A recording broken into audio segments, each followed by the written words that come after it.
আসসালামু আলাইকুম ওয়া রাহমাতুল্লাহি ওয়া বারাকাতুহু নাহমাদুহু ওয়া নাস্তাঈনু ওয়া নাস্তাগফিরুহু ওয়া নাউযু বিল্লাহি মিন শুরুরি আনফুসিনা ওয়া মিন সাইয়্যাতি আমালিনা ওয়া নাশহাদু আল লা ইলাহা ইল্লাল্লাহু ফালা মুদিল্লা লাহু ওয়া মান ইউদ্লিলহু ফালা হাদিয়া লাহু। উপস্থিত সুপ্রিয় দর্শকবিন্দু, সুধীমণ্ডলী,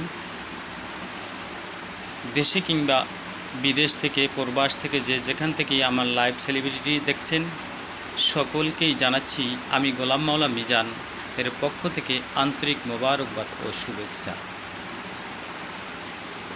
আশা করি মহান আল্লাহ রাব্বুল আলামিনের কৃপায় আপনারা সকলেই ভালো আছেন। আপনাদের ভালোবাসা এবং ভালো থাকা নিয়েই আমার আজকের পোস্ট এবং আলোচনা।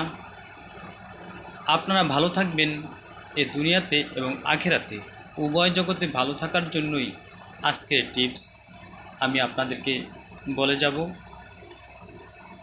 হাদিস শরীফে বর্ণিত আছে,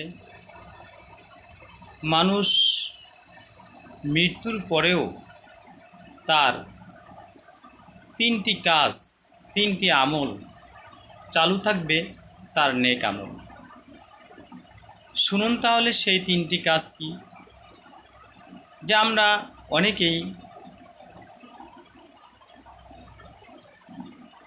চাকরি বাকরি যাই কিছু করি না করি, কিন্তু যখন আমরা বার্ধক্য বয়সে পরিণত হই তখন আমাদের আর টাকা আসে না। কিন্তু যদি কেউ সরকারি চাকরি করি, পেনশন স্কিম চালু থাকে, তার মৃত্যুর পূর্ব পর্যন্ত সে বেতন পাইতে থাকে, অথবা ব্যাংকে ফিক্সড ডিপোজিট টাকা জমা রাখলে যেরকম টাকা আসতে থাকে মাসে মাসে, তদ্রূপ দুনিয়াতে থাকা অবস্থায় যদি কোনো ব্যক্তি এমন তিনটি কাজ করে যেতে পারে বা রেখে যেতে পারে, তাহলে মৃত্যুর পর কিয়ামত পর্যন্ত তার আমলনামায় উক্ত নেক বিধি হতে থাকবে এবং নেক পৌঁছাতে থাকবে। সুবহানাল্লাহ। আল্লাহ আমাদের সকল ভাইদেরকে, মুসলমানদেরকে তদ্রূপ সে আমল করার তৌফিক দান করুক। শুনুন তাহলে সেই তিনটি কাজ কি।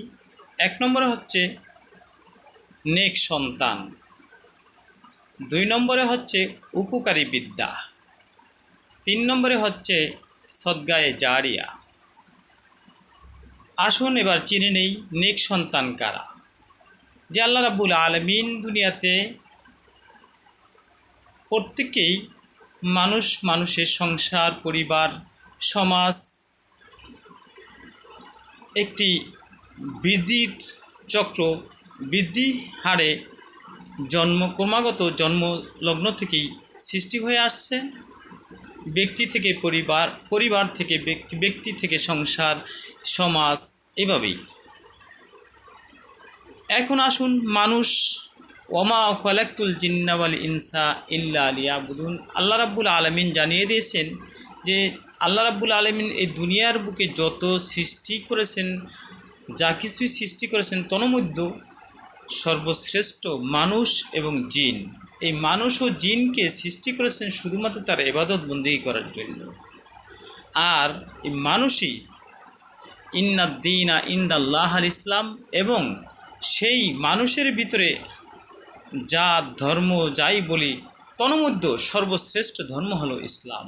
আর ইসলাম ধর্মের এমন কতগুলি আদর্শ, নীতি, নিদর্শন রয়েছে যা পালন করলে আমাদের এই দুনিয়া এবং আখিরাত উভয়ের জন্য মঙ্গলজনক হবে।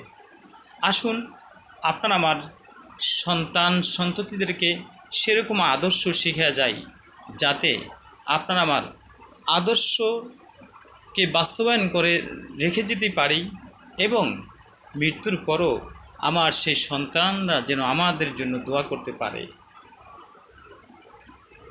আর উপকারী বিদ্যা বলতে এমন কিছু বিদ্যা শিখানো যে যার বিনিময়ে, যার বদৌলতে অন্য কোনো মানুষ ওরকম শিক্ষা পেয়ে যতদিন শিক্ষা চলতেই থাকবে কিয়ামত পর্যন্ত উক্ত মৃত্যু ব্যক্তির কবরে সেই আমল নামায় নেকি বৃদ্ধি হতে থাকবে, পৌঁছাতে থাকবে।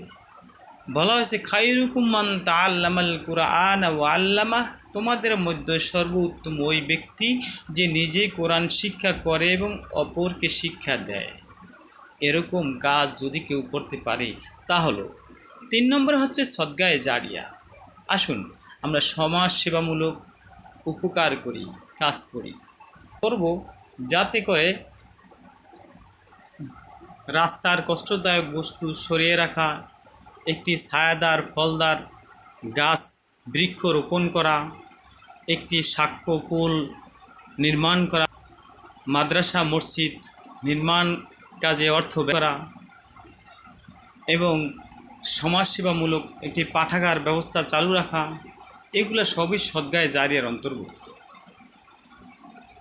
যাই হোক, আল্লাহ রাব্বুল আলামিন আমাদের সকলকে তৌফিক দান করুক। ওমা আলাইনা ইল্লাল বালাগ। আমিন। ওয়া আখিরু দাওয়ানা আনিল হামদুলিল্লাহি রাব্বিল আলামিন।